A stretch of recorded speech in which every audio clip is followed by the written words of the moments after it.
Aquí comienza Compartir UCDM.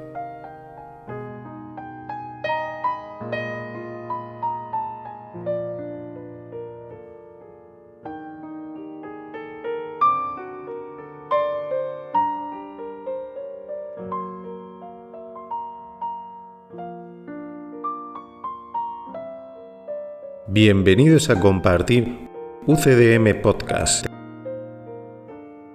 un espacio sin interferencias dedicado a la comprensión de un curso de milagros, llevado a cabo por maestros con años de experiencia, un espacio donde se descifran los mensajes profundos del curso, lo que te transportará a tu verdadero origen. Un espacio donde se revelarán los misterios más ocultos de la existencia. Bienvenidos una vez más a Compartir UCDM.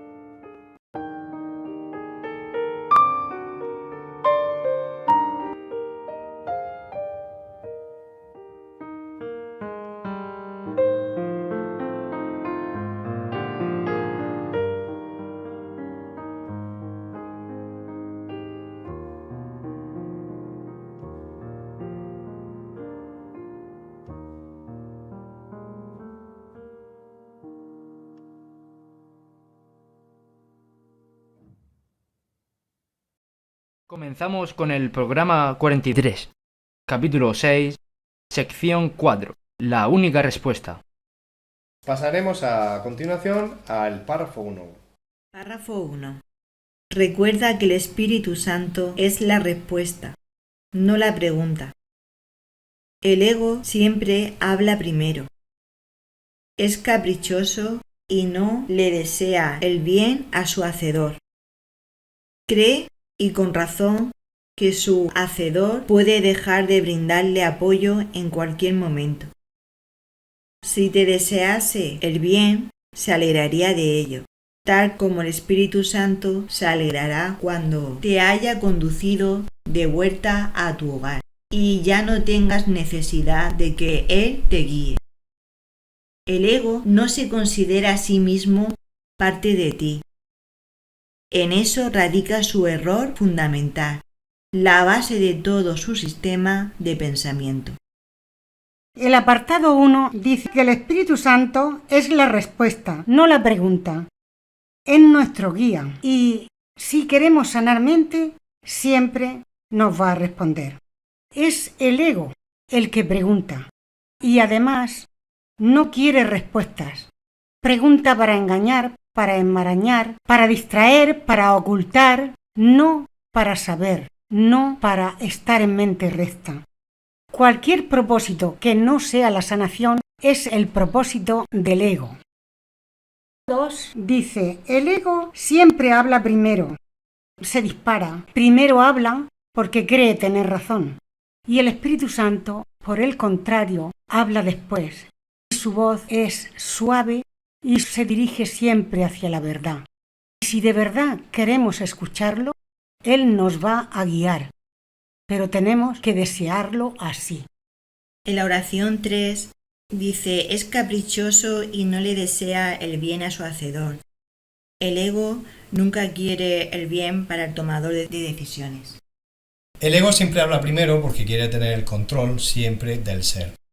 Es caprichoso significa que improvisa continuamente. Es el maestro de la improvisación y todo lo que hace va dirigido en contra de que tomemos una decisión para siempre en favor de sanar. La decisión para siempre es como un plan que el Espíritu Santo nos ofrece y al ego le aterra. Le aterra porque le saca de la improvisación continua.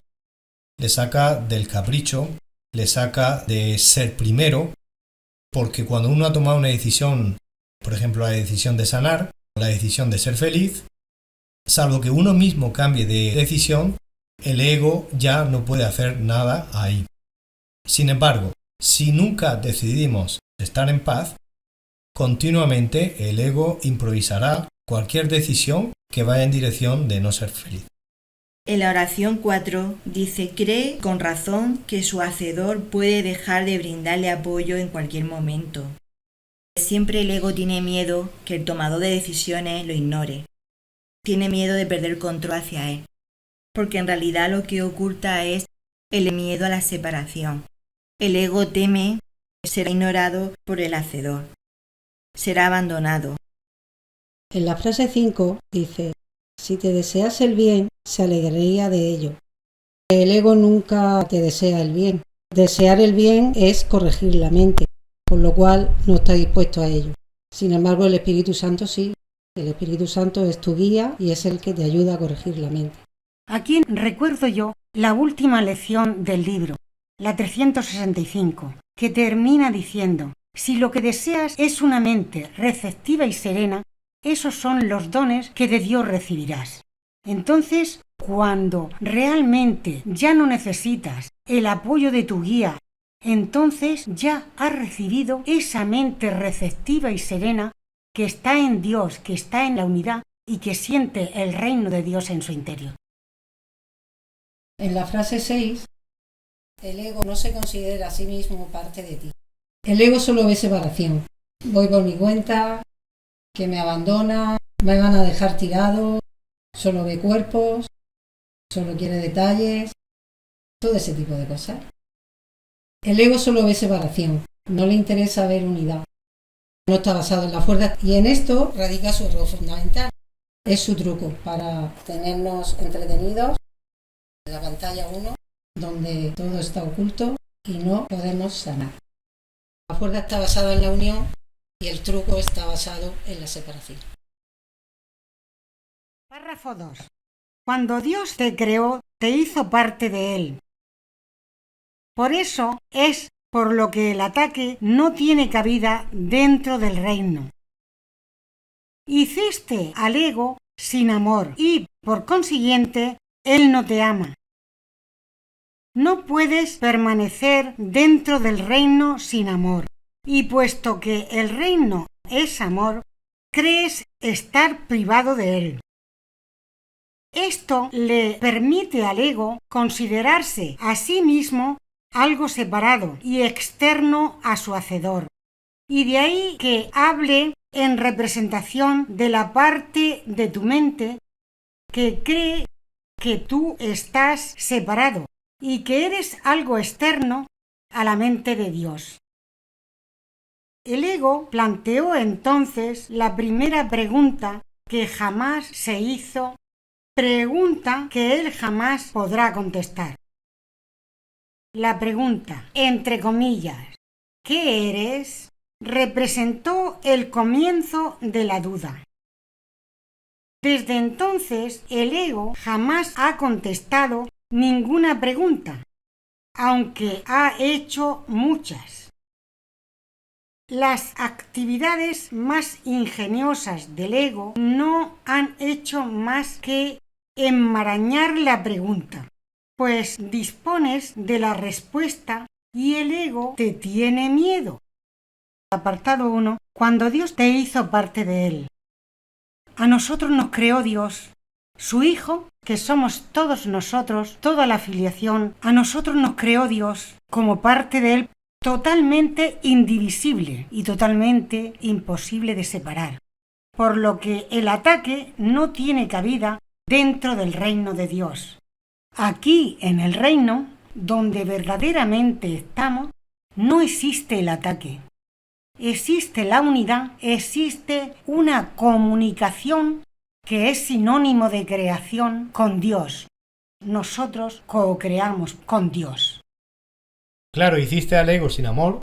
Fue en aquel momento cuando, después de la idea loca de venga, vamos a hacer un mundo al margen de Dios, y a continuación sentimos mucho miedo y mucha culpa porque creímos realmente que había pasado y nos sentíamos muy mal por ello y teníamos mucho miedo de lo que habíamos hecho, pues justo a continuación dijimos, bueno, ya que estamos aquí vamos a crear cosas. Ahí es donde vino la idea de fabricar al ego. En ese momento todavía estábamos en un estado de confusión muy grande, porque todavía no veíamos con claridad la diferencia entre crear y fabricar. Ahora estamos aprendiendo la diferencia. Y es que no veíamos que simplemente estábamos imaginando que estábamos creando algo. En realidad nunca se hizo real porque solo puede ser real si es con amor, si es co-creando con Dios. Por eso la línea 4 significa: no puedes ser consciente de que estás en el reino mientras creas que no hay amor. Mientras tengas esa idea, no puedes ser consciente de que estás en el reino. Por lo tanto, parece que estás fuera del reino. Y al creer que estás fuera del reino, crees que se te ha retirado el amor. Crees que ya no tienes amor. Crees que el amor de Dios no te rodea. Hay cosas por en medio que te obstaculizan la experiencia de Dios. Todo esto es consecuencia de ese primer movimiento de creer que ha pasado, reacción de culpa, creernos culpables, tener mucho miedo de las consecuencias, de qué puede pasar, imaginar que Dios ahora nos odia por eso, porque ahora no paramos de imaginar que eso es el miedo, y estamos en el punto donde ya decimos, bueno, vamos adelante, creamos un ego y lo creamos, pero ya sin amor, porque creemos que no somos capaces ya de crear como lo hacíamos de la mano de Dios. Y claro, una vez que creemos que nos hemos separado y que no hay amor, ahí todavía no tenemos muy claro que a la hora de hacer el ego lo hacemos sin amor, estamos confusos, porque ni siquiera distinguimos que no estamos creando nada real, sino que creemos que estamos creando, creer y crear. Aquí en el mundo mucha gente habla de que si crees, creas, pero en el fondo no creas. Esa es la creencia original, la mentira original. Creemos que lo que creamos se hace real, pero no lo creas de verdad. Crear significa hacer cosas con amor y con Dios en la realidad. Si todas las personas creemos que estamos separados, pues no sentimos que hay amor, vemos separación en todo y por lo tanto creemos que lo que hacemos es real. Al creer que es real, creemos que estamos creando. Bueno, pues estamos en ese instante donde hacemos el ego, e igual que en inglés es make, es el verbo hacer y el verbo fabricar. Pues fabricar. Nosotros en ese momento creemos que lo estamos creando en realidad. Estamos todavía confundidos. A día de hoy todavía seguimos confundidos, por eso se nos está explicando que realmente no hemos hecho nada en realidad.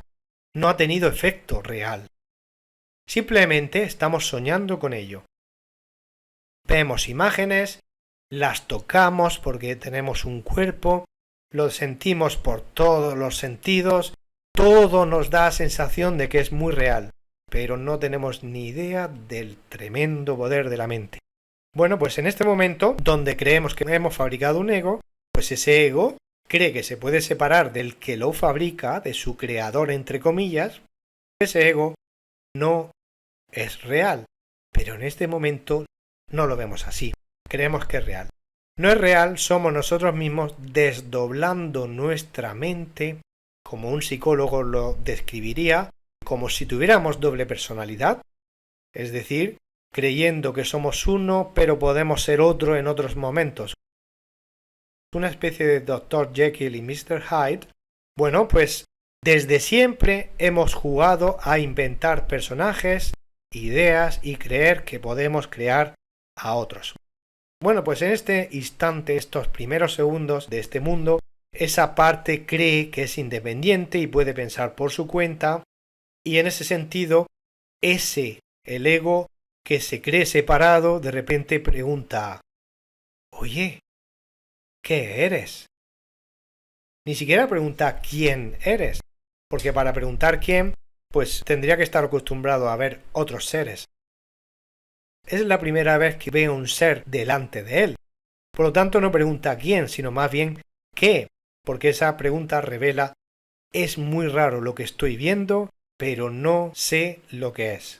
Bueno, esa pregunta de ¿qué eres? Dio comienzo a la duda. A partir de ahí, el ego dudó de todo. Dudó de que jamás alguna vez lo íbamos a amar. dudó de que íbamos a ser fieles a Él, de que íbamos a ser amigos, de que íbamos a sentirnos unidos a Él. Dudó de todo eso y lo primero que pensó es: ¿qué miedo me da este? Porque va a hacer que deje de existir. Claro, se creía que existía. Es fruto de la imaginación, por lo tanto, dentro de la imaginación uno puede imaginar que otra parte existe. ¿Cuál es la parte que existe? Ese tú que me está escuchando es el que existe. Ese tú que está escuchando es el que Dios creó. Y como dijo Descartes, pienso, luego existo. Eso significa que el tú que está escuchando y está pensando existe porque Dios lo creó y jamás, jamás, jamás podrá dejar de existir. Pero el ego, que es una imaginación, cree que igual que en un momento dado nació, pues en un momento dado va a morir. Eso es una creencia y cuando uno cree cosas, imagina cosas. Ahora, el único que seguirá adelante es ese tú que me está escuchando y el único que duda es el ego. Tú, que no eres el ego, dejarás de creer en la duda. Más adelante te dice en la línea 8 que el ego que hizo esa pregunta pues nunca más respondió a ninguna pregunta que tuviera que ver con sanar la mente y volver otra vez al estado original, a ese primer segundo donde teníamos que soltar el miedo, teníamos que soltar la culpa por creer que habíamos creado un mundo al margen de Dios, el miedo a las represalias, incluso la duda que está comenzando ahora, que también es una forma de miedo. Todo esto es realmente lo que interesa preguntar y el ego no quiere saber nada de esas preguntas. Por lo tanto, todas las preguntas que hacen son para desviarte de esas preguntas y desviarte del sentido original. Nosotros estamos en un camino de ida y vuelta. Ahora que estamos despertando, estamos caminando de vuelta. Pues solo tiene sentido caminar directos hacia la vuelta y eso significa volver a las preguntas originales. El ego nunca quiere contestar ninguna de esas preguntas. Y nosotros no estamos interesados en pasar cada una de las pantallas para llegar a contestar a esa pregunta. Todo está muy claro si tenemos muy claro que queremos sanar. Por lo tanto, el ego nos tiene miedo porque sabe que la única respuesta, como dice la sección, la única respuesta está dentro, se llama Espíritu Santo, y Dios la puso para que cuando nos planteáramos ¿cómo puedo volver a casa? Igual que el hijo pródigo vuelve a casa, ahí la respuesta nos hablaría como estamos escuchando ahora mismo. Y el ego, que nos tiene mucho miedo, se está escondiendo. Párrafo 3. No podrás entender el conflicto hasta que entiendas plenamente el hecho fundamental de que el ego no sabe nada. El Espíritu Santo no es el que habla primero, pero siempre contesta. Todo el mundo en uno u otro momento ha acudido a él para de una u otra forma obtener ayuda. Y él ha contestado. Puesto que el Espíritu Santo responde de verdad, responde para siempre, lo cual quiere decir que todo el mundo dispone de la respuesta ahora mismo. Es que es así, el ego nunca sabe nada. El que te da la respuesta cuando preguntamos es siempre el Espíritu Santo. El ego aparenta creer que lo sabe todo y en realidad no sabe nada. Claro, el ego tiene muchísimas preguntas, pero ninguna tiene que ver con sanar la mente. Al ego le gusta hacer preguntas que nos distraigan y también muchas veces las contesta, pero todas las contestaciones, todos los contenidos de lo que hable están diseñados para desviarnos de la verdad. Por ejemplo, en la filosofía, en una clase, en el congreso entre los políticos, en fin, en tantos sitios se hacen preguntas y otro contesta o el mismo contesta, pero nada de eso tiene que ver con la verdad. Efectivamente, el ego no sabe nada y lo más importante, no quiere que se le note. Significa que aparenta saber, o bien rápidamente cambia el tema si parece que los demás se pueden dar cuenta de que no sabe. Entonces, hacer preguntas es una manera rápida de distraer y disimular. Claro, por eso Sócrates dijo solo sé que no sé nada, porque se dio cuenta de que para volver a la sabiduría había que abandonar las ideas del ego. El ego justamente piensa lo contrario.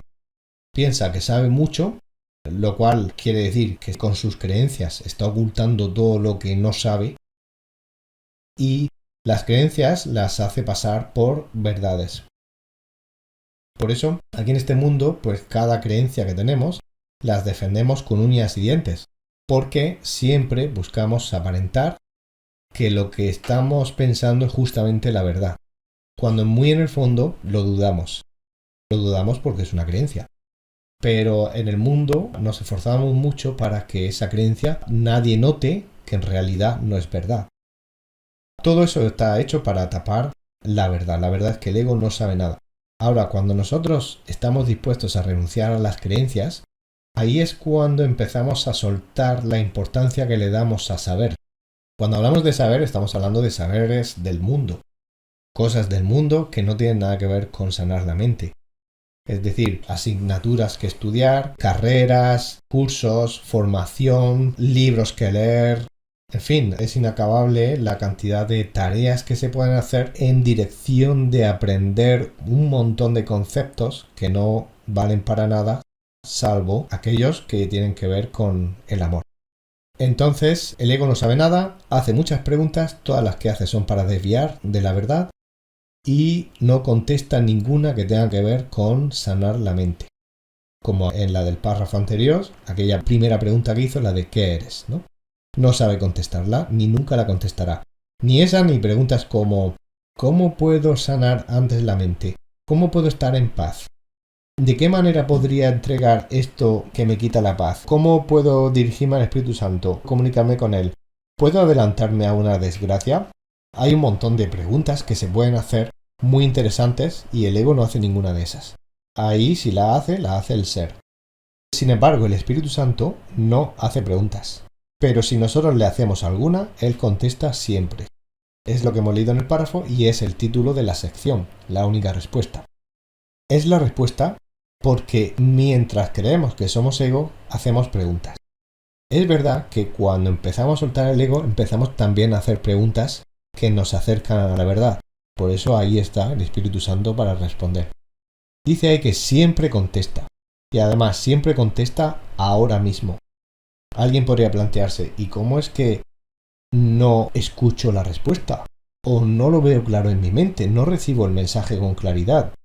Eso es otro tema, no está aquí especificado, pero eso tiene más que ver con cómo interpretamos la respuesta del Espíritu Santo. El Espíritu Santo siempre da la respuesta ahora.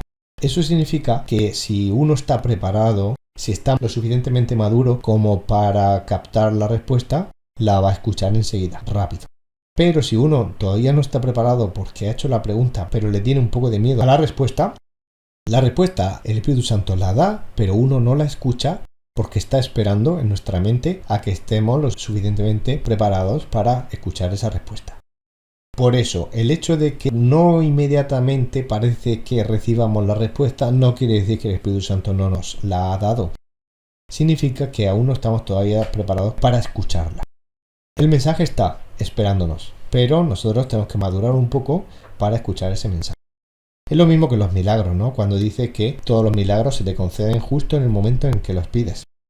Otra cosa es cuando recibes los efectos. Ya lo iremos explicando poco a poco. Cuando dice que la respuesta la recibes ahora mismo, quiere decir que la verdad está fuera del tiempo. La verdad es vigente fuera del tiempo. Siempre está ahí para quien quiera escucharla.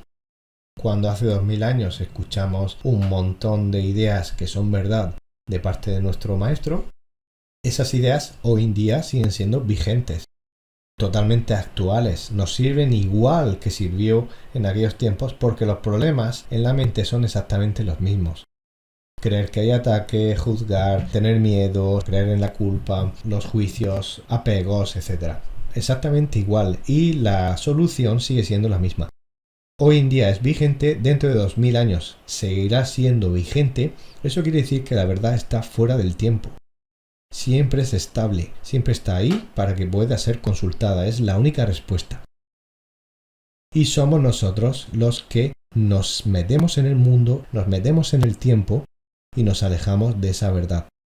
Al meternos en el tiempo nos da la sensación de que esa verdad se dijo hace 2000 años y ahora empezamos a descubrir que ahora mismo tiene el mismo efecto liberador. Pues sí, nosotros mismos le hemos dado poder y nos hemos metido en el tiempo. Porque a través de nuestras capas de miedo, culpa, escasez, creer en cualquier cosa que nos quite la paz, nos hemos metido en el tiempo y en el mundo, cuando solamente existe el ahora. Y siempre el mensaje de Jesús es en el instante que decidimos escucharlo. Párrafo 4. El ego no puede oír al Espíritu Santo, pero cree que parte de la mente que lo hizo está en su contra. Interpreta esto como una justificación para atacar a su hacedor. Cree que la mejor defensa es el ataque y quiere que tú creas eso también. A no ser que lo creyeses, no te podrías poner de su parte, y el ego tiene gran necesidad de aliados, aunque no de hermanos. Al percibir en tu mente algo ajeno a sí mismo, el ego hace del cuerpo su aliado porque el cuerpo no forma parte de ti. Esto hace del cuerpo el amigo del ego. Esta es una alianza claramente basada en la separación.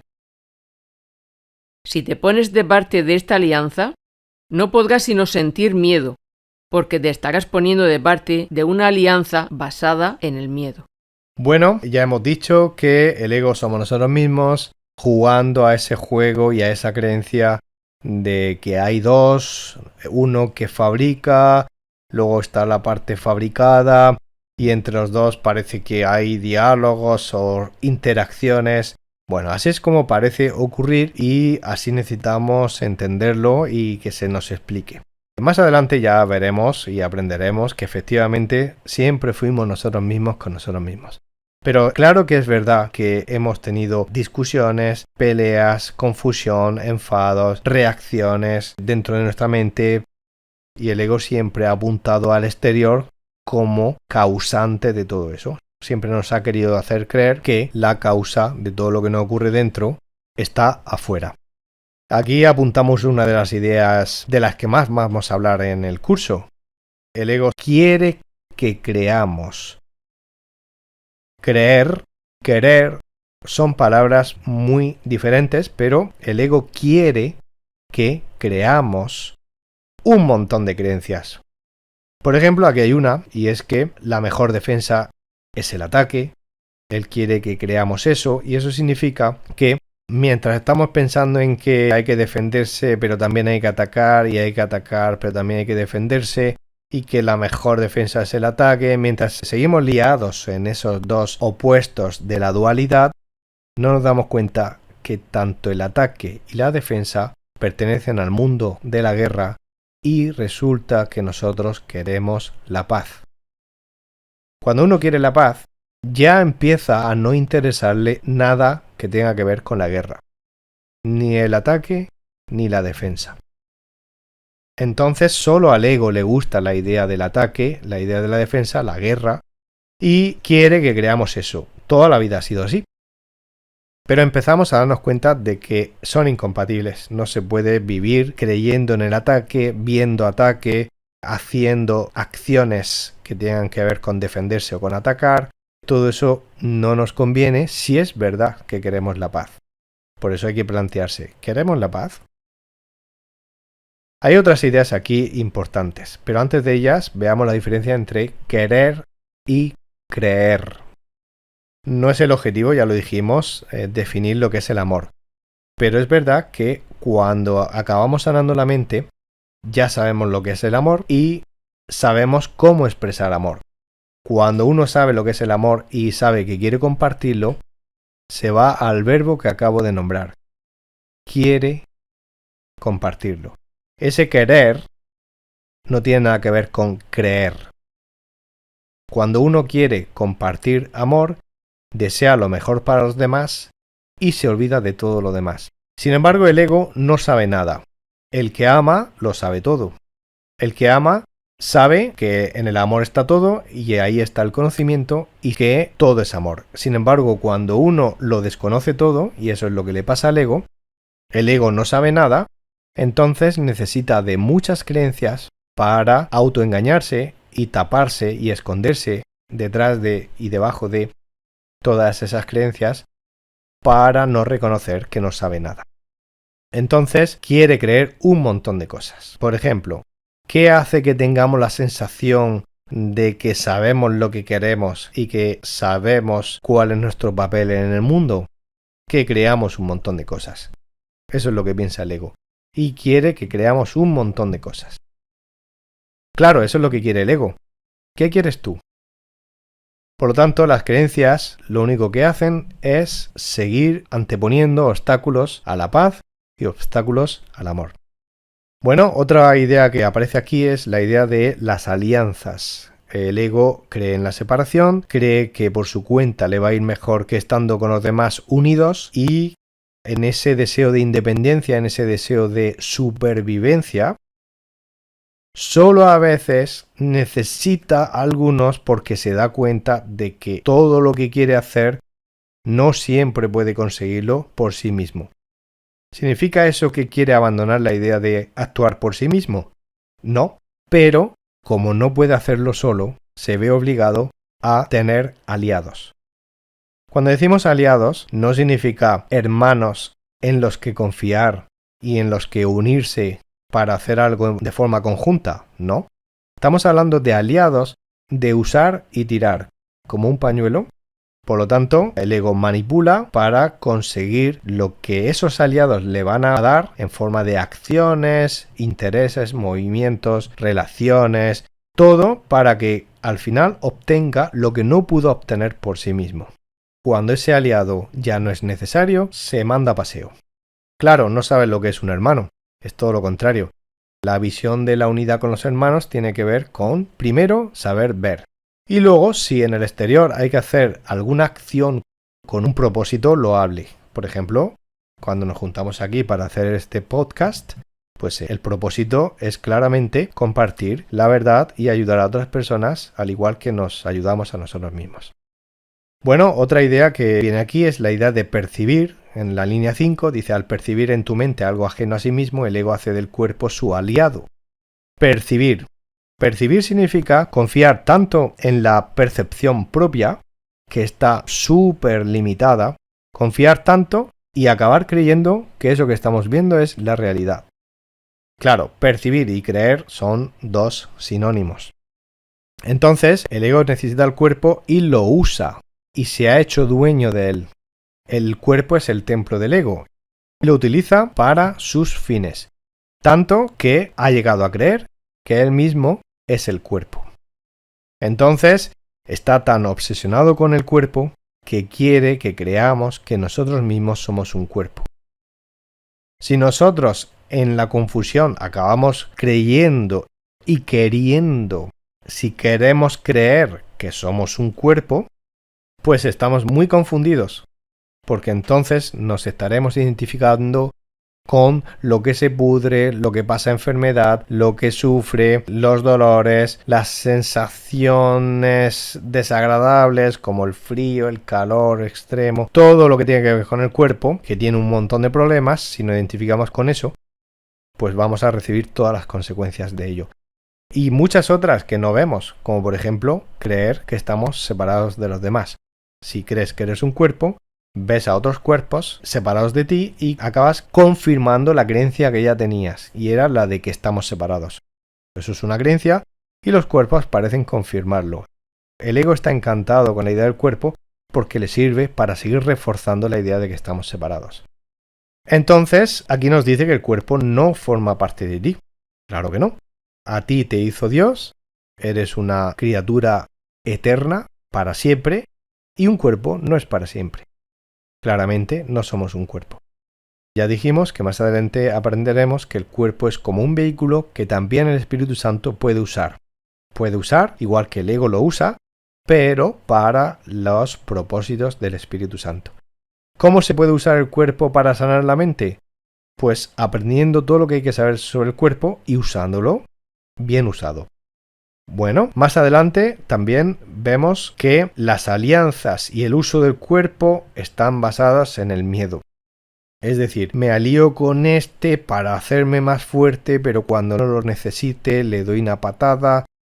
¿Qué tiene que ver esto con el miedo? Pues claro, creo que si lo hago yo solo no voy a poder. Bueno, pues el miedo al fracaso y muchos tipos de miedo está presente cada vez que creemos en el ataque, en la defensa, en que somos un cuerpo, en que necesitamos aliados, en que necesitamos creencias y en que necesitamos un ego. La unión de la mente te hace recordar que no eres un ego. Párrafo 5. El ego se vale del cuerpo para conspirar contra tu mente. Y puesto que el ego se da cuenta de que su, entre comillas, enemigo puede acabar con él y con el cuerpo, reconociendo simplemente que no forman parte de él y el cuerpo se unen para llevar a cabo un ataque conjunto. Tal vez sea esta la más extraña de todas las percepciones. Si te detienes a considerar lo que ello realmente implica. El ego, que no es real, trata de persuadir a la mente, que sí es real, de que ella es su recurso de aprendizaje y lo que es más, de que el cuerpo es más real que ella. Nadie que esté en su mente recta podría creer semejante cosa, y nadie que está en su mente recta lo cree. El ego se vale del cuerpo para conspirar contra tu mente. El ego utiliza el cuerpo a través de los síntomas o situaciones del exterior para entretenernos, para mirar afuera y olvidarnos que somos los perfectos hijos de Dios y que lo podemos corregir en la mente a través del Espíritu Santo. Dice, y puesto que el ego se da cuenta de que su enemigo puede acabar con él, claro, aquí el ego se piensa que nosotros cuando elegimos al Espíritu Santo para que nos guíe, él sabe que si le hacemos caso al Espíritu Santo podemos destruir su creencia en su existencia. Entonces, él utiliza el cuerpo en el exterior para que sigamos entretenidos y haciéndole caso a él para que nos siga confundiendo. El ego, que no es real, trata de persuadir a la mente que sí es real, de que ella es su recurso de aprendizaje. Y lo que es más, que el cuerpo es más real que ella. Venimos a la ilusión y el cuerpo, que no es real, pues creemos que estamos en él, que es lo único real. Ni siquiera pensamos que la mente existe. El ego es el que intenta persuadir para engañar de que la mente no es real. Y entonces utiliza nuestro pensamiento tal como viene la ilusión, persuadiendo a la mente de que tiene que aprender para desenvolverse en este mundo, en esta ilusión.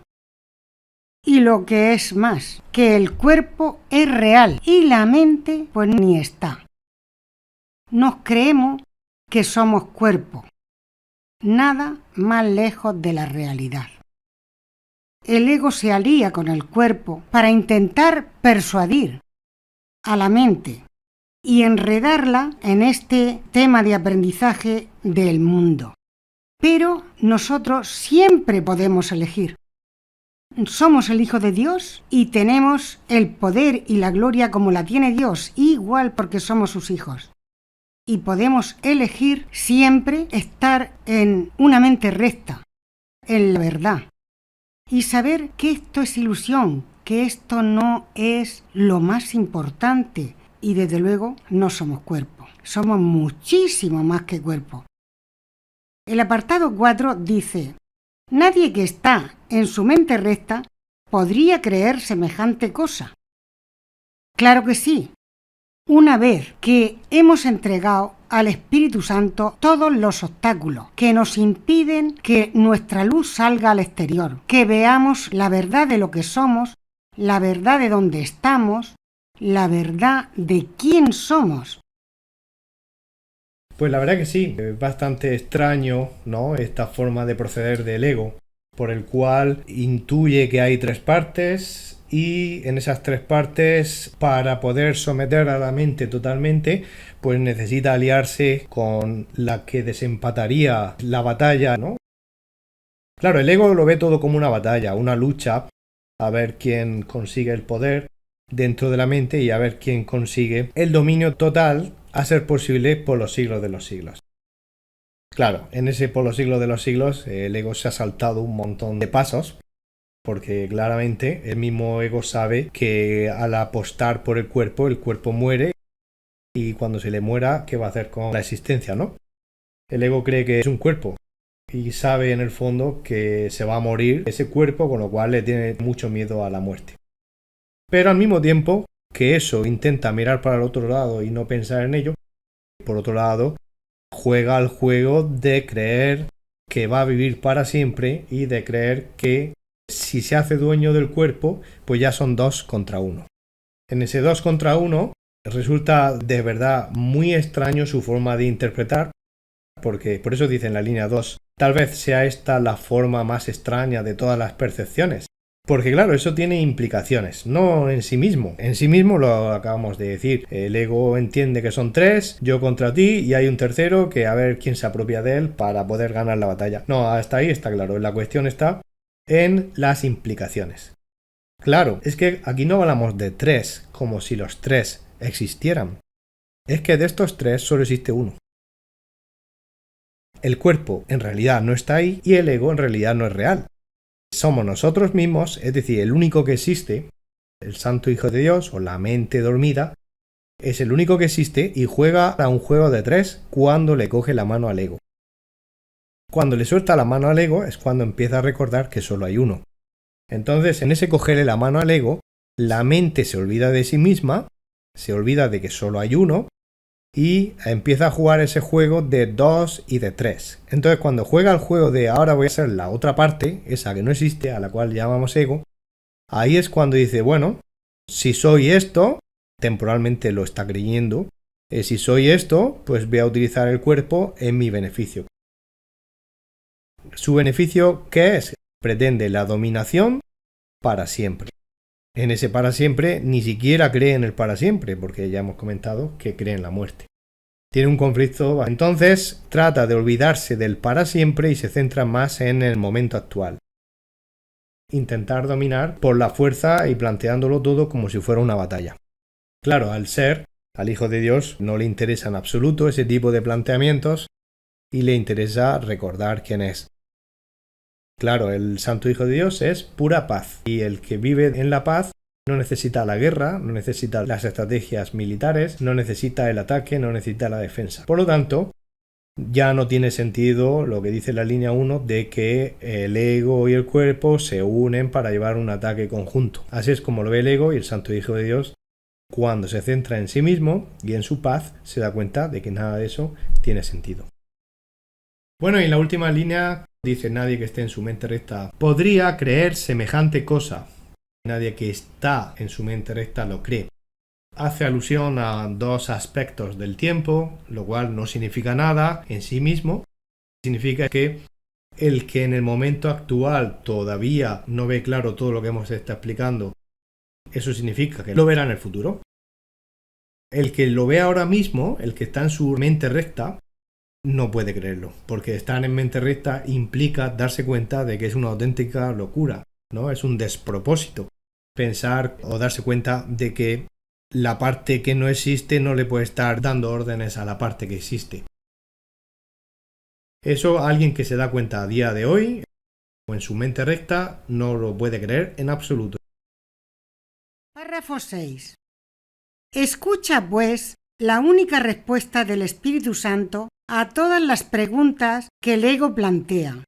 Eres una criatura de Dios, una parte de su reino de inestimable valor que Él creó como parte de sí mismo. Eso es lo único que existe y lo único que es real. Has elegido un sueño en el que has tenido pesadillas, pero el sueño no es real y Dios te exhorta a despertar.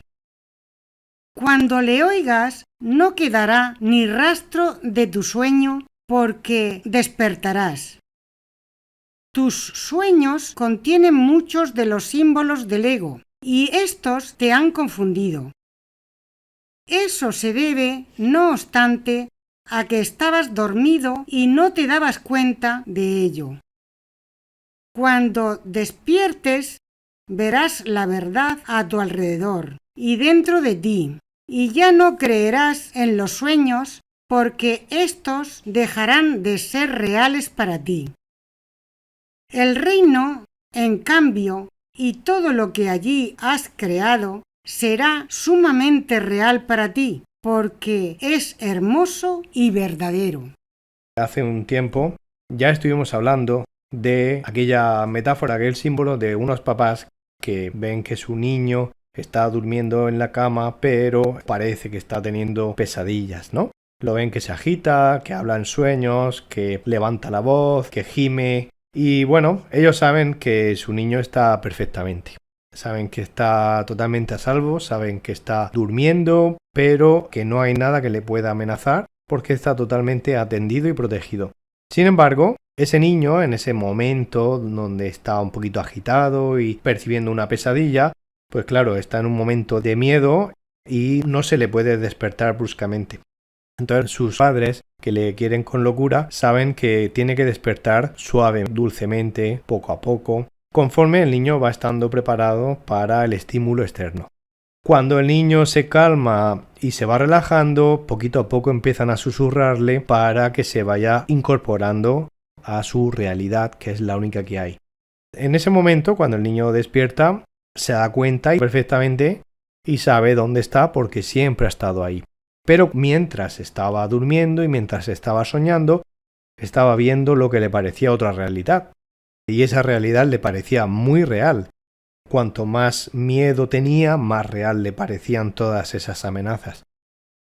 Cuando despierta, sabe distinguir y recuerda perfectamente que todo aquello queda atrás y no tiene ningún sentido. Ni siquiera se para a pensar en qué estaba pensando, porque lo desecha rápidamente a la luz de la realidad en la que se encuentra. Lo mismo nos ocurre a nosotros. Nosotros estamos siendo despertados dulcemente y en la medida que nosotros elegimos relajarnos, soltar los obstáculos, soltar los miedos, soltar todo lo que nos aprisiona, en la medida que lo vamos soltando, en esa misma medida vamos estando más preparados para el sueño feliz. El sueño feliz significa la parte final del sueño donde ya no hay pesadillas, donde somos muy felices y estamos preparados otra vez para despertar. No se puede despertar sin tener el sueño feliz, porque cuando uno tiene miedo no está preparado para despertar. Pero, en ese sentido, sin embargo, necesita ir dando pasitos y dejando atrás todo el miedo. Ahí está uno presto a escuchar el Espíritu Santo. El párrafo 6, en su apartado 1, es preciosísimo, porque es toda la verdad, la única verdad, de aquí del sueño, de aquí donde parece que estamos. Dice, a todas las preguntas que el ego plantea. La respuesta es, eres una criatura de Dios, una parte de su reino, de inestimable valor, como parte de sí mismo. Esto es la verdad. Yo en un tiempo, para mí resultaba soberbio pensar que yo tenía todas las cualidades de Dios, que yo tenía toda la gloria, toda la sabiduría divina, como parte de Él que somos sus hijos. Leía el libro y decía, me resulta esto soberbio, me resulta esto increíble. Pues hoy no, hoy sé que es la única verdad. Y es por eso que eliminar todo lo que estorba en este sueño es totalmente posible, necesario, es inevitable. Inevitable para todos, porque esto ya pasó, todos estamos de verdad en el reino de Dios, pero como dice aquí, Dios te exhorta a despertar. Quiere decir, Dios te está animando aquí y ahora, mediante nuestras voces, animándote a que despiertes. Parte de la mente ya ha despertado, pero la parte de la mente aún dormida es aquí y ahora la que ahora Dios invita a despertar.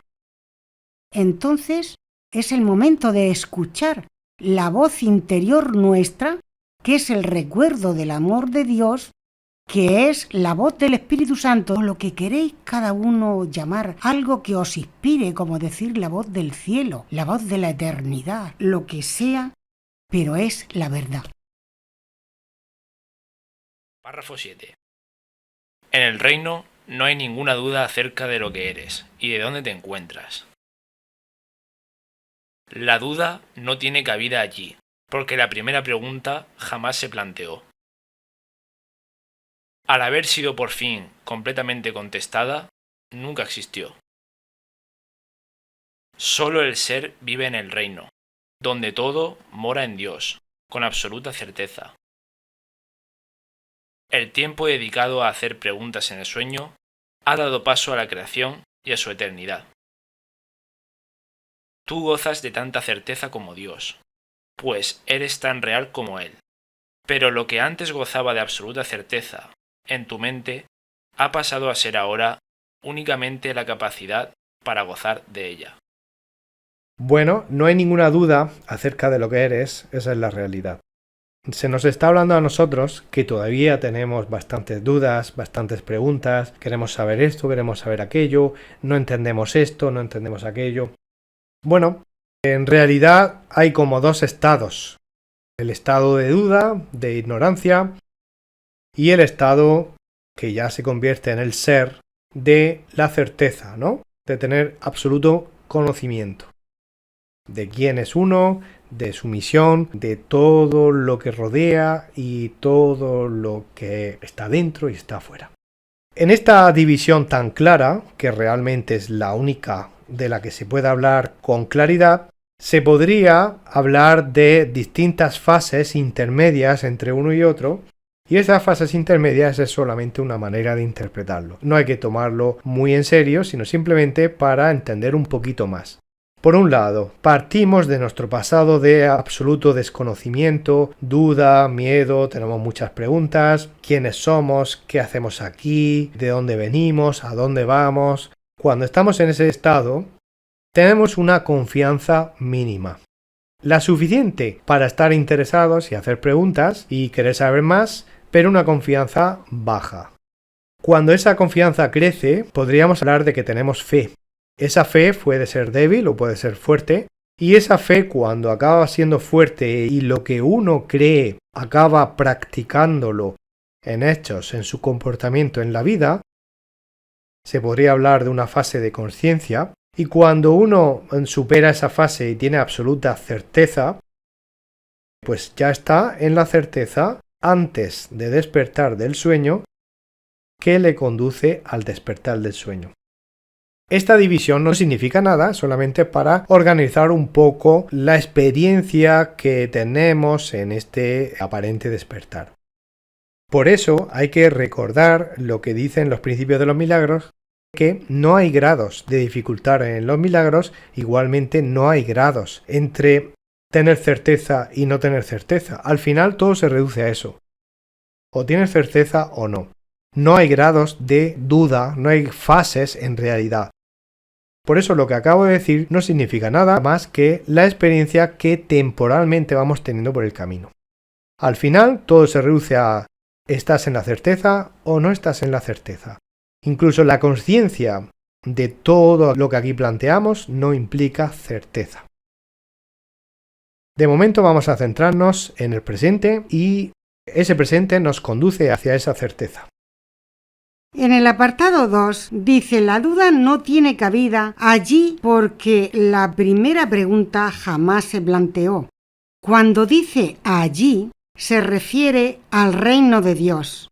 Aquí y allí son términos que indican lugar. Nosotros no estamos ni aquí ni estamos allí. Es solo para entendernos un poco, porque el reino de Dios está dentro de nosotros y no es un lugar determinado. Sobre todo, no está lejos, no está allí, está aquí. El reino de Dios es ya, es nuestro hogar. Y el Hijo de Dios es sabio. El Espíritu Santo lo sabe todo. No hay cabida a ninguna pregunta en el ser que lo sabe todo. Pero aquí estamos quitando los obstáculos. Los obstáculos pueden ser preguntas. Y al principio, claro que sí, hay que hacer preguntas. Está muy bien hacer preguntas cuando de verdad lo que quieres es saber para avanzar en este aparente camino. Pero no para enredarte más y más dentro del ego, sino quitar obstáculos. Los obstáculos pueden ser preguntas. Quitar obstáculos para que la luz del ser se vea en todo.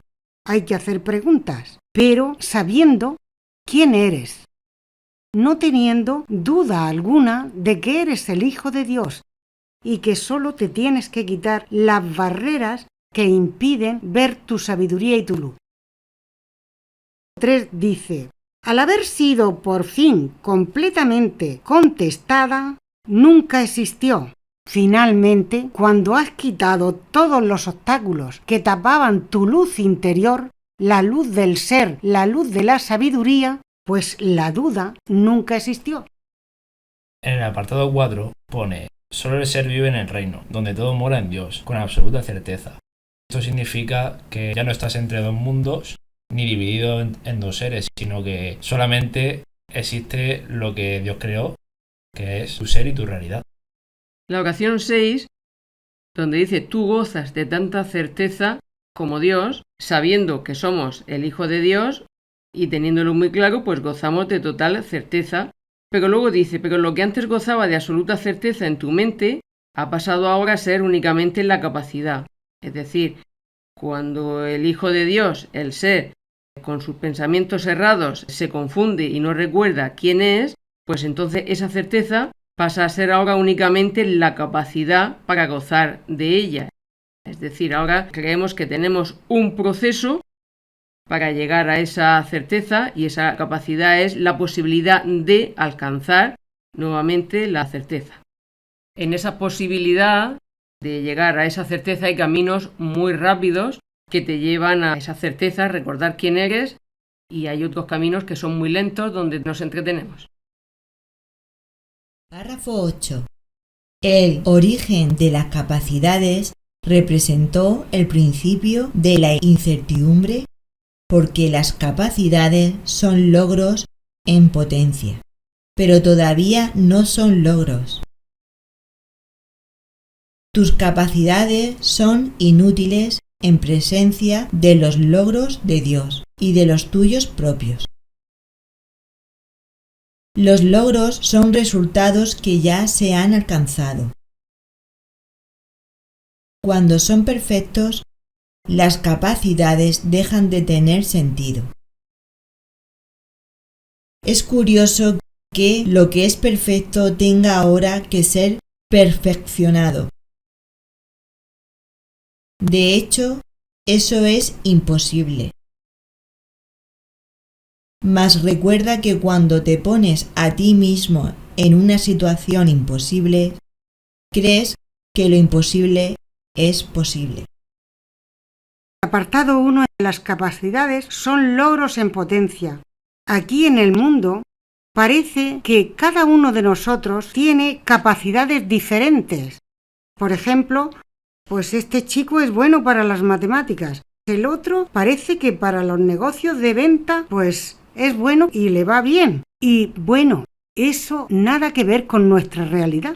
Tus capacidades son inútiles en presencia de los logros de Dios. 3 dice: los logros son resultados que ya se han alcanzado.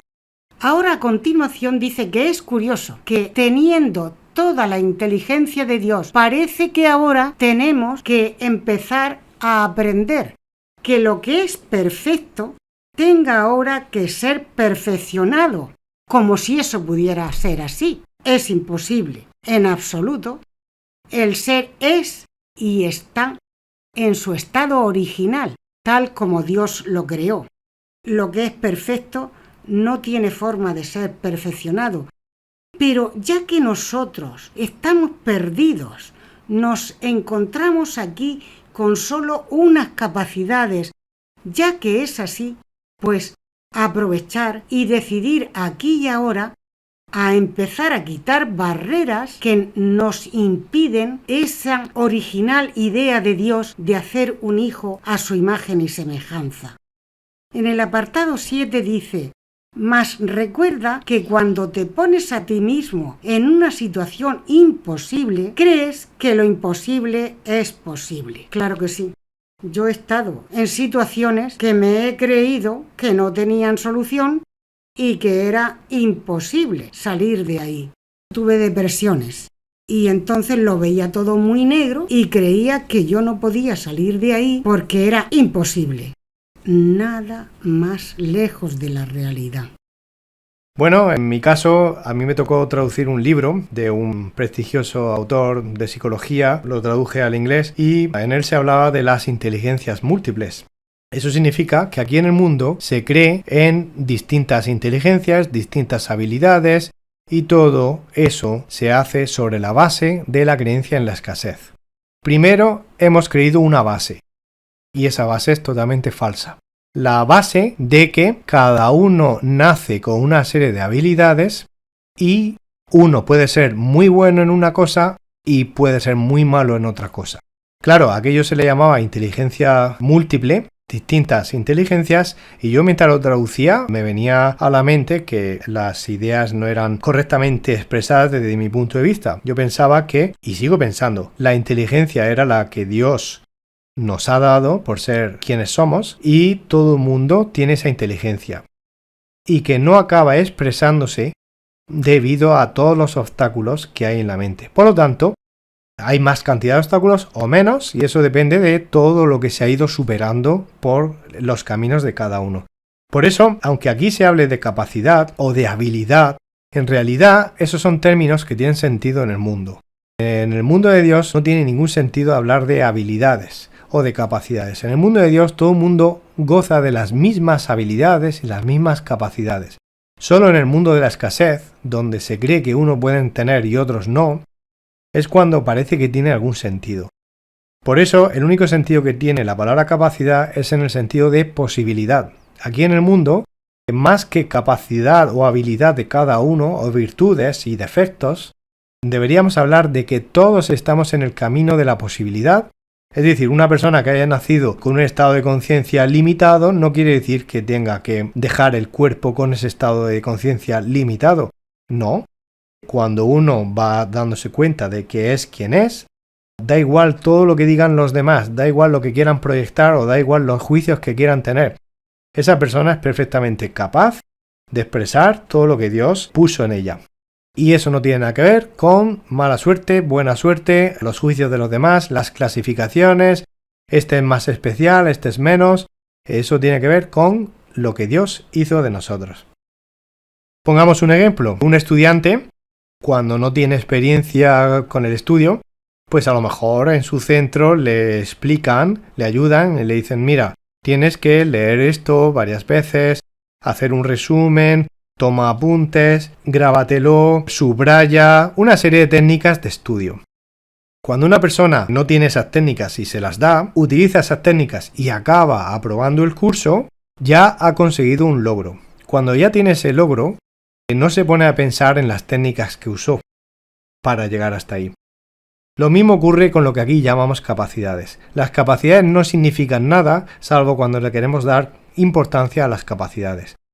Como dice ahí, al lado de Dios no significan nada, no tienen ninguna importancia, no tienen ningún poder ni ninguna fuerza, están totalmente limitadas. Lo mismo ocurre aquí con las posibilidades. Las posibilidades no sirven de nada si no acaban en un logro. Por lo tanto, no hay que darle tanta importancia a las posibilidades, sino centrarse en que esa posibilidad no se demore demasiado en llegar a ser un logro. Por eso, como educadores y como perceptores del mundo que nos rodea, tenemos que enfocarnos siempre no en pensar en la falta de habilidad, sino en que todo el mundo puede lograrlo. El camino rápido es ver el potencial en todo el mundo. Párrafo 9. Debes desarrollar tus capacidades antes de poder usarlas. Esto no es cierto con respecto a nada que Dios creó, pero es la solución más benévola para lo que tú has fabricado. En una situación imposible, puedes desarrollar tus capacidades hasta el punto en que ellas mismas te pueden liberar de tal situación. Dispones de un guía que te muestra cómo desarrollarlas, pero no tienes otro jefe que tú mismo. Esto te pone a cargo del reino, con un guía para encontrarlo y los medios para conservarlo. Tienes un modelo a seguir que reforzará tu mando y nunca lo menoscabará en modo alguno. Por consiguiente, ocupas todavía el lugar central en tu imaginada esclavitud, lo cual de por sí demuestra que no eres un esclavo. Dice, debes desarrollar tus capacidades antes de poder usarlas. Nosotros ya nacemos con unas capacidades, pero para poder desarrollarlas debemos primero entrenarlas a través del Espíritu Santo, sabiendo que tenemos un guía en cada momento y dejarnos guiar por él. Y el guía es como una muleta. Por ejemplo, imaginaros un cojo, ¿no?, que quiere andar y cree que no puede. Entonces utiliza una muleta, sea de ruedas o bastón, que le ayuda a andar en su día a día. Entonces cada día se da cuenta que va dando pasos hasta que se da cuenta que siempre hay una fuerza interna que nunca le dice tira la toalla, siempre hay una solución. Entonces una capacidad que se desarrolla, se pide al Espíritu Santo como una muleta que pides porque te falta y te ayuda temporalmente hasta que puedes andar sin ella. Sí, y esas capacidades llegan en ese momento que no necesitas esa muleta, porque ya confías totalmente que estás con él. Sí, el ejemplo de la muleta, el bastón, son símbolos de puntos de apoyo que uno necesita cuando está muy perdido, cuando está en crisis, muy confundido, en una situación donde todavía le faltan algunas capacidades para poder andar por caminos más llanos, más fáciles. Puede pasarle a una persona que se encuentra con mucho sufrimiento, pero al mismo tiempo tiene mucha fe, tiene muchas ganas de salir de esa situación. Eso le pasa a mucha gente. Y no está preparado para salir así de golpe, porque esa persona tiene muchos límites, tiene muchos errores mentales, etc. Pero como tiene ganas de salir, pues ahí está la ayuda disponible para esa persona. Esa persona no saldría de la noche a la mañana de su situación, pero es verdad que con un poco de ayuda puede salir de esa situación angustiosa y ponerse en una situación mucho más cómoda para andar más libremente, más cómodamente. Entonces, al final, ese bastón que se nos da porque se lo pedimos al Espíritu Santo y eso tiene que ver con darnos cuenta de que todo depende de que lo pidamos, porque el Espíritu Santo lo tiene ahí preparado para nosotros. Pero claro, ¿de qué sirve saber que me pueden dar una muleta o un bastón para poder andar porque sin él no puedo andar? ¿De qué me sirve saber que está disponible si no lo pido? Y si lo pido y lo recibo, ¿de qué sirve guardarlo en un armario y no usarlo? En ambos casos hay que ser conscientes de que depende de nosotros primero pedirlo y luego usarlo. Para poder andar un camino, un trocito mientras estamos cojos, después ya andaremos sin bastón, sin muleta, sin silla de ruedas, sin nada, libremente. Pero hasta ese momento lo necesitamos temporalmente. Ahí está la responsabilidad que tenemos, que todo depende de nosotros, somos responsables. Y como dicen en la frase 2, esto es solamente para el mundo que hemos fabricado. En el mundo de Dios, todo lo que Dios creó, no hace falta nada de esto. No hace falta apaños, puntos de apoyo, no hace falta medios temporales que luego ya no se necesitan, no hay nada de eso. Exactamente, son recursos que tenemos aquí en el mundo porque nos metimos en una situación imposible y claro, ese tipo de situaciones no existen en el mundo de Dios. Esas son soluciones temporales que se dan aquí para sacarnos de situaciones donde nosotros por nuestra cuenta no sabemos salir. Estamos en un círculo vicioso o en un laberinto que vemos muy complicado y no vemos la salida. Aquí se nos está diciendo por dónde se sale, ¿no? Usando esas metáforas que hemos dicho, esos símbolos, pasa por pedir esa muleta, pedir ese bastón, pedir ese instrumento, ese medio, ese recurso que te ayuda temporalmente, pedirlo, saber que lo has recibido, lo veas o no lo veas, lo has recibido, usarlo para salir de esa situación imposible de angustia y de sufrimiento.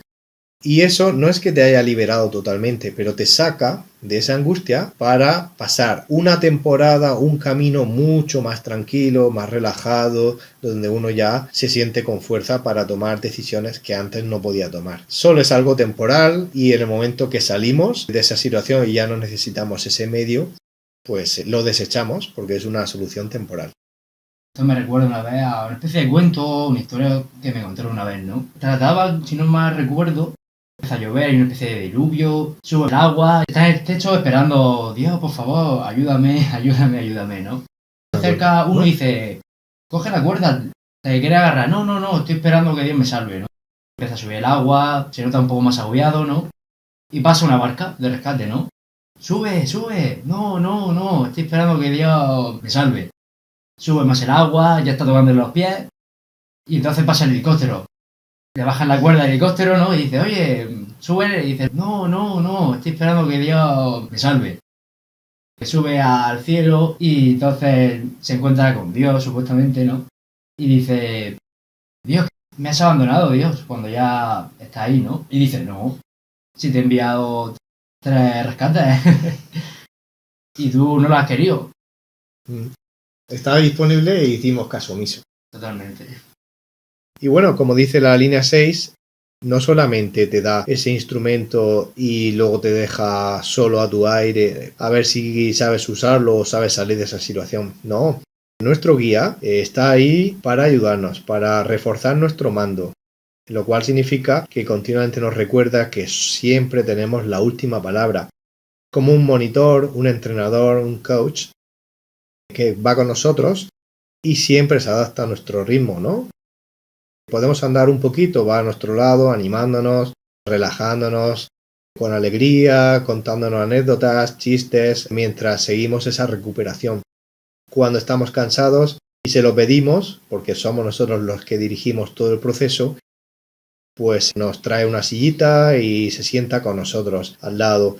Cuando ya nos sentimos animados para otra vez seguir un poquito más, se levanta y va con nosotros. No nos deja ni un instante solos. Siempre está cuidándonos, siempre se adapta a nuestro ritmo, siempre nos recuerda que nosotros tenemos que dirigir el proceso en el sentido de no forzar nada. Si uno tiene miedo, lo cual significa voy a pararme un poquito, pues el Espíritu Santo, el guía que está con nosotros, sabe que es el momento de descansar un poco, no forzar nada, y nosotros mismos no debemos forzar ni pensar que Él nos está forzando. Siempre depende de nosotros la velocidad del camino. Párrafo 10. Te encuentras en una situación imposible únicamente porque crees que es posible estar en una situación así. Te encontrarías en una situación imposible si Dios te mostrase tu perfección y a la vez te probase que estabas equivocado. Esto demostraría que los que son perfectos son incapaces de cobrar conciencia de su propia perfección y reforzaría la creencia de que aquellos que lo tienen todo necesitan ayuda y son, por consiguiente, desvalidos. Este es el tipo de razonamiento en que el ego se embarca. Dios, que sabe que sus creaciones son perfectas, no las humilla. Eso sería tan imposible como la noción del ego según la cual él ha humillado a Dios. La oración 1 dice: te encuentras en una situación imposible únicamente porque crees que es posible estar en una situación así. Por ejemplo, como creemos que existen los problemas, pues nos hemos situado en una situación ya imposible porque realmente no existen. Pero como creemos que existen, además nos ponemos a solucionarlo. Pensamos, vamos a hacer esto, lo otro, y luego además vamos a comportamiento y hacemos actuaciones en el mundo y cada vez nos vamos enredando más, precisamente por estar en esa situación que no es posible. La oración 2 dice: te encontrarías en una situación imposible si Dios te mostrase tu perfección y a la vez te probase que estás equivocado. Eso es precisamente lo que hace el ego. El ego es caprichoso, te dice, pues venga, que sí, que tú puedes. Y luego tienes un montón de pensamientos que te limitan totalmente. Sientes la frustración, sientes inquietud, y entonces, claro, nosotros mismos nos ponemos en situaciones que son totalmente imposibles, no proviene nada de Dios.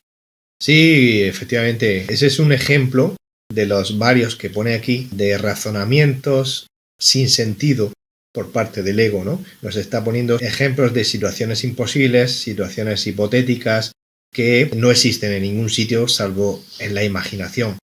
Podemos imaginar todos estos ejemplos de sinsentido y todo esto se hace con el propósito de darnos cuenta de que son un sinsentido. No tienen ningún sentido, no le podemos encontrar significado en absoluto. Y eso es lo que tiene la locura del ego.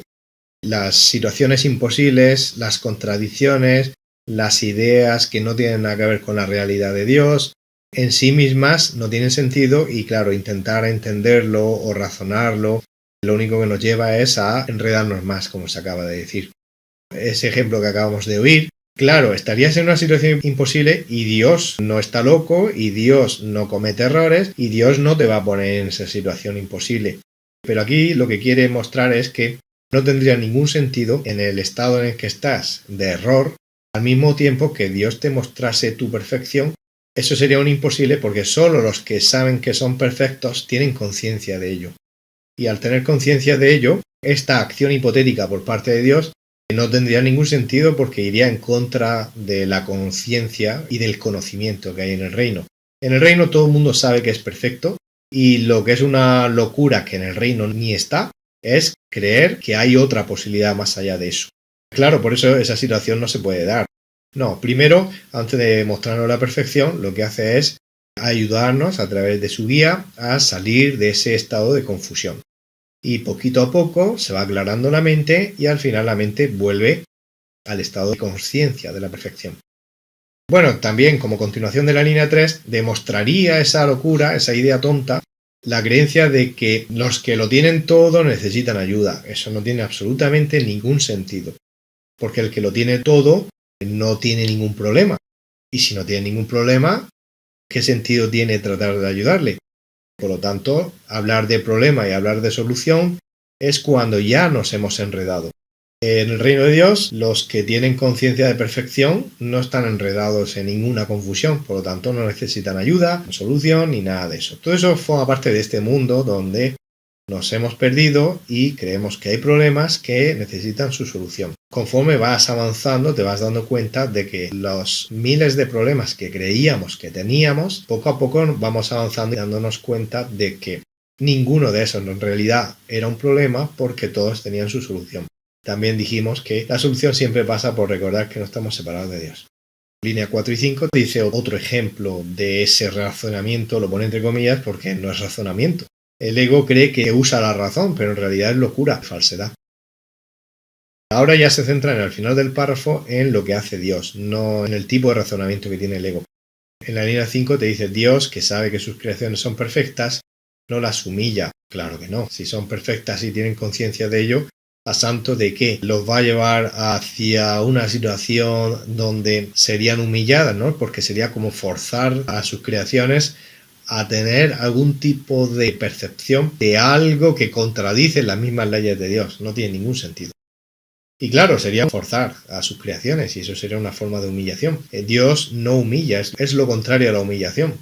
Dios lo da todo, nos hace muy valiosos y precisamente eso es justamente lo contrario de humillarnos. Ahora, en la línea 6 nos dice que al ego sí que le gusta la humillación.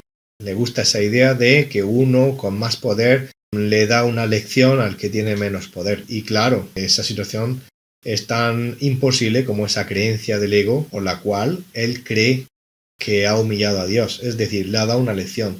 Mira Dios, mira, que yo también sé hacer mundos por mi cuenta. A ver si superas esto. Anda, que vaya iluso y vaya aprendiz. A ver si aprendes de mí de una vez. Esa forma de pensar del ego, que no tiene absolutamente ningún sentido, porque lo que ha fabricado el ego es totalmente contrario a las maravillas de Dios. Y encima cree que le ha humillado como si fuera una situación de competición. El único que compite y se humilla a sí mismo es el ego. Párrafo 11. Por eso es por lo que el Espíritu Santo jamás da órdenes.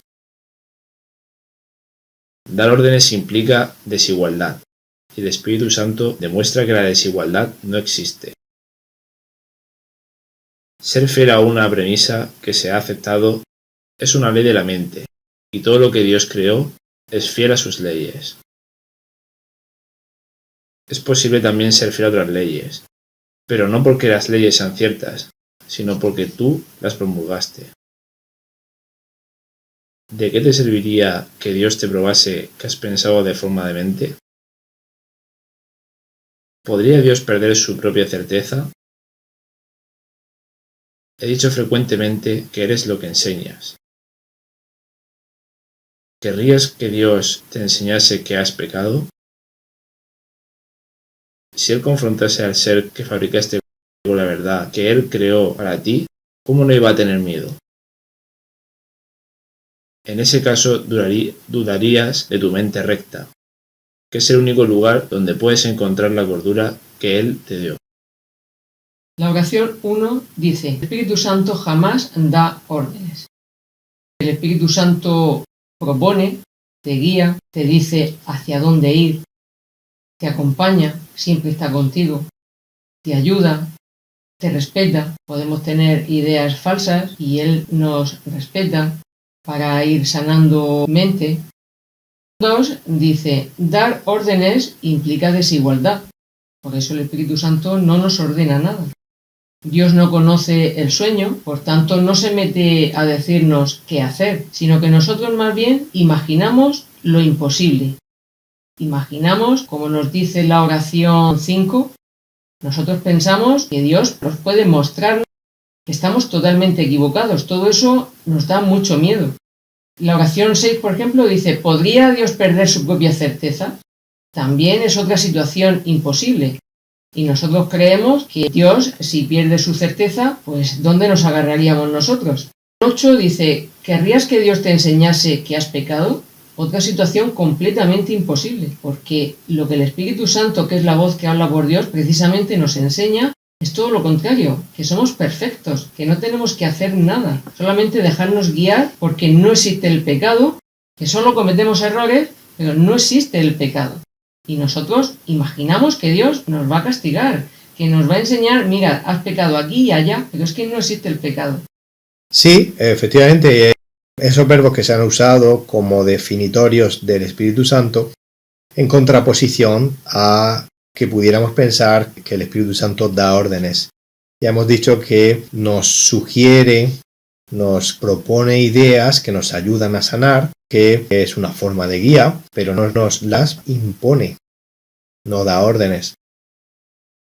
Nos acompaña, que adapta siempre a nuestro ritmo, siempre está a nuestro lado. Si andamos, nos acompaña andando. Si paramos un poquito a descansar, se para y descansa. Si seguimos otra vez, todo es acompañamiento.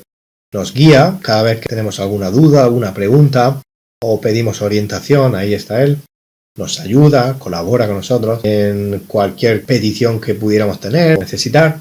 Nos respeta porque conoce la ley del libre albedrío, que es una ley de Dios, e incluso en la ilusión también se aplican las leyes de Dios. Y el libre albedrío significa que no se puede imponer nada, sino que hay que respetar las decisiones de cada hermano, y aunque estén plenamente equivocadas, pero las respeta totalmente. Nos cuida, nos consuela, en el sentido de cuando nos sentimos mal, pero claro, necesitamos escucharle para eso. Y por supuesto, su objetivo, su propósito es sanar la mente.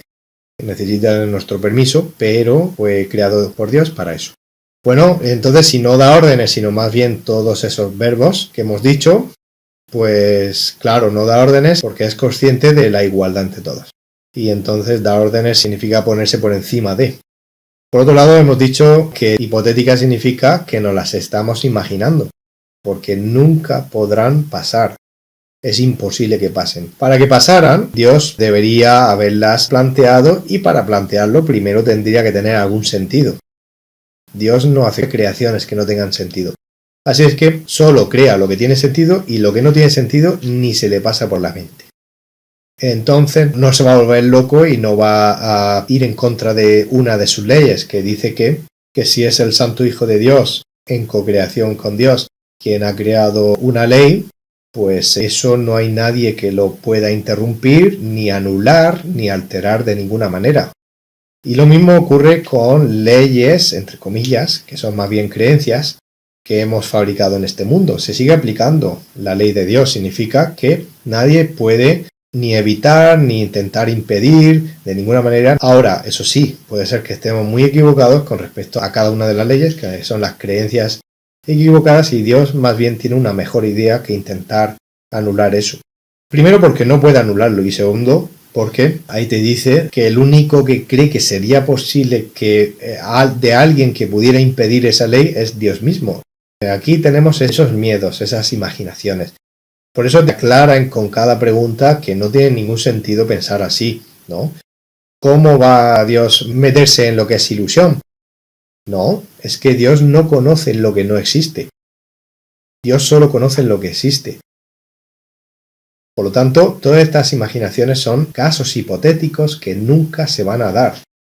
Simplemente nos los imaginamos. Entonces, Dios no sabe nada de la imaginación. No puede entrar en las cosas imaginadas porque no existen.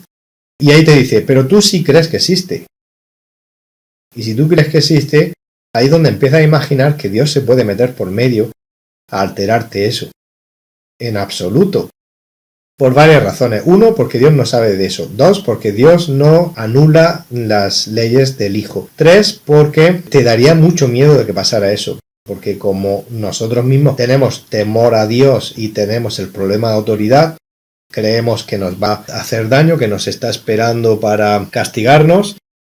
Bueno, pues como nosotros tenemos esa imaginación, somos nosotros los que pensamos a ver si es posible que esto ocurriera. Claro, cuando tú imaginas, llega un momento en que te olvidas de que imaginas y empiezas a tomarlo por real. Y empiezas a pensar que Dios va a hacer eso, pero Dios no sabe nada de esto. Por lo tanto, simplemente te está enviando un guía para recordarte que estás imaginando un montón de posibilidades imposibles. Te estás metiendo en unos caminos sin salida.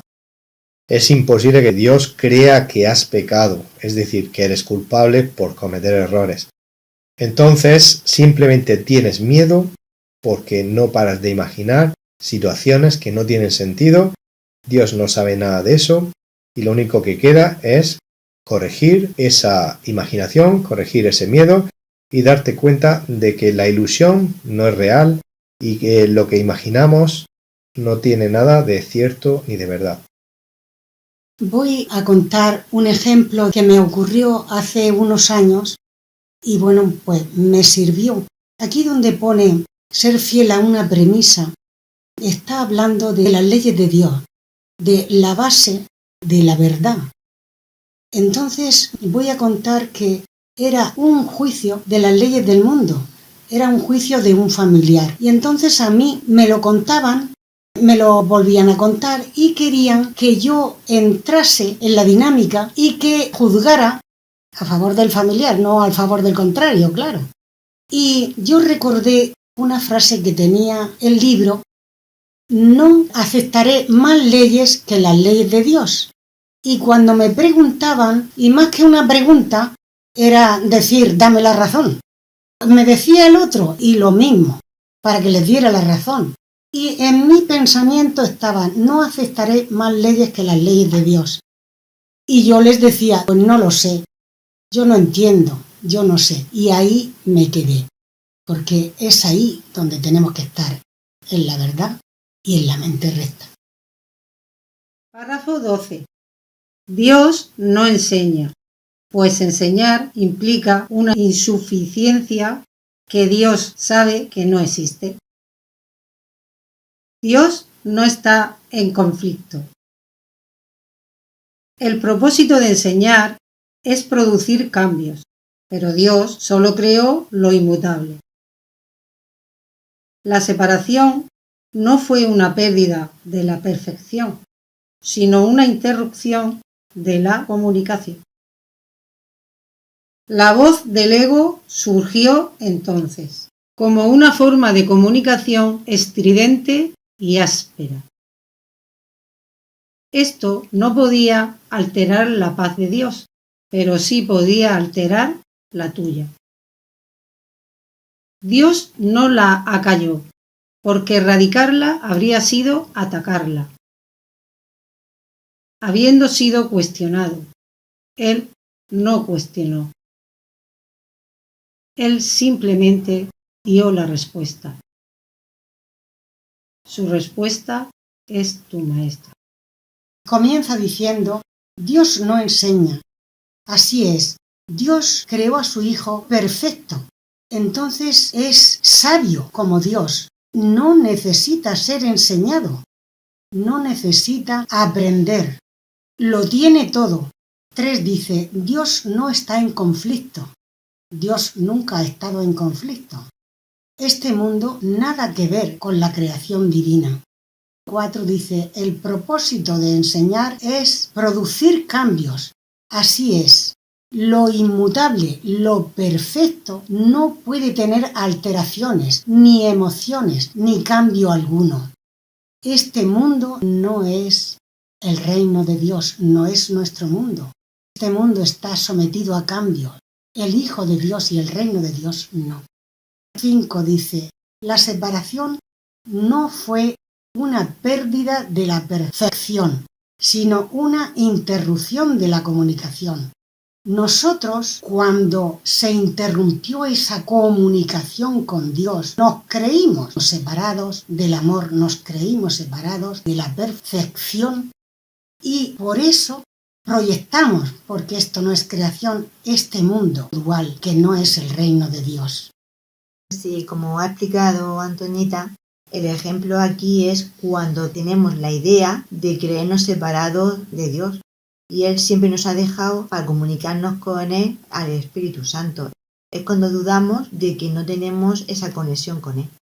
El apartado 6 dice, cuando se interrumpió la comunicación, surgió una voz estridente y áspera, la voz del miedo, esa voz de no sentir el amor que en realidad somos. Afortunadamente, nunca nos separamos de Dios, solo soñando que nos hemos separado. Pero ¿cómo iba Dios a una de sus creaciones dejarla de la mano? Nunca ocurrió.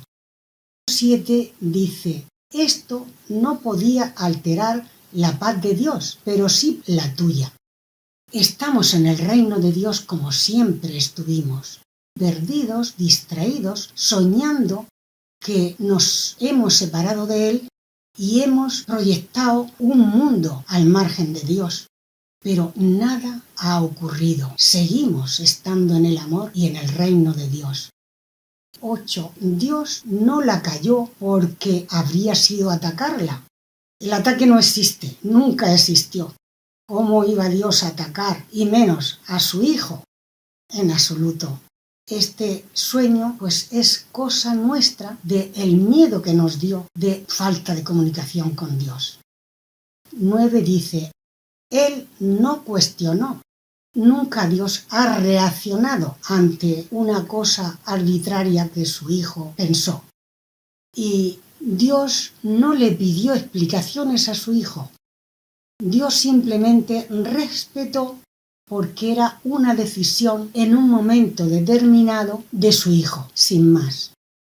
10.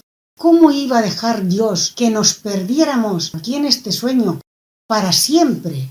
Él simplemente dio la respuesta, una respuesta única y definitiva, y su respuesta en el apartado 11 está, Es nuestro Maestro, el Espíritu Santo, la voz interior, nuestro guía, la palabra que queramos poner, el recuerdo del amor de Dios que yace en todos nosotros. Qué bonito, ¿no? Pues la respuesta que Dios dio a su Hijo en su estado de confusión, a la cual llamamos el Espíritu Santo o el guía interno, el maestro interno, no importa el nombre, es la salida al laberinto en el que nos encontramos. Igual que en todos los laberintos que hemos visto en los parques o en las películas o hemos imaginado, los laberintos pueden ser más o menos complicados, pero todos tienen una salida. El problema es que no se encuentra la salida y por eso se llama así. Nuestro guía es un experto en ese laberinto y sabe cuál es el camino más rápido para salir. Si confiamos en él, podremos salir inmediatamente, pero tenemos que saber lo que significa confiar en él. Significa recordar que la última palabra para sanarnos y salir del laberinto la tenemos nosotros. Que él nos guía, pero está esperando que le demos el permiso. Él nos guía, pero conforme nos va dando la guía, tenemos que aceptar esa guía. Eso significa seguir acompañado de él, seguir acompañándole, conforme nos va llevando hacia esa salida.